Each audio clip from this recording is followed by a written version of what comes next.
Jérémie, chapitre 37. Sédécias, fils de Josias, régna à la place de Jéconia, fils de Joachim, et fut établi roi dans le pays de Juda par Nebuchadnezzar, roi de Babylone. Ni lui, ni ses serviteurs, ni le peuple du pays, n'écoutèrent les paroles que l'Éternel prononça par Jérémie, le prophète. Le roi Sédécias envoya Jucal, fils de Shélémia, et Sophonie, fils de Maazéja, le sacrificateur, vers Jérémie, le prophète, pour lui dire « Intercède en notre faveur auprès de l'Éternel, notre Dieu. » Or Jérémie allait et venait parmi le peuple. On ne l'avait pas encore mis en prison. L'armée de Pharaon était sortie d'Égypte, et les Chaldéens, qui assiégeaient Jérusalem, ayant appris cette nouvelle, s'étaient retirés de Jérusalem. Alors la parole de l'Éternel fut adressée à Jérémie, le prophète, en ces mots. Ainsi parle l'Éternel, le Dieu d'Israël. Vous direz au roi de Juda, qui vous a envoyé vers moi pour me consulter, Voici, l'armée de Pharaon, qui était en marche pour vous secourir, retourne dans son pays, en Égypte. Et les Chaldéens reviendront, ils attaqueront cette ville, ils la prendront, et la brûleront par le feu. Ainsi parle l'Éternel. Ne vous faites pas d'illusions, en disant, Les Chaldéens s'en iront loin de nous, car ils ne s'en iront pas.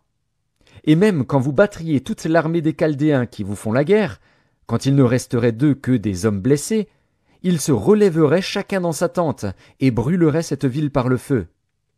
Pendant que l'armée des Chaldéens s'était éloignée de Jérusalem, à cause de l'armée de Pharaon, Jérémie voulut sortir de Jérusalem pour aller dans le pays de Benjamin et s'échapper du milieu du peuple.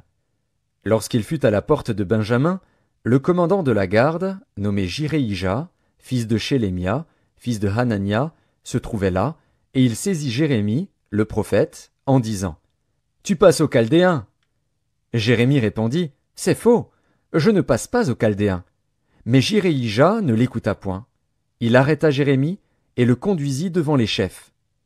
Les chefs, irrités contre Jérémie, le frappèrent et le mirent en prison dans la maison de Jonathan, le secrétaire, car ils en avaient fait une prison.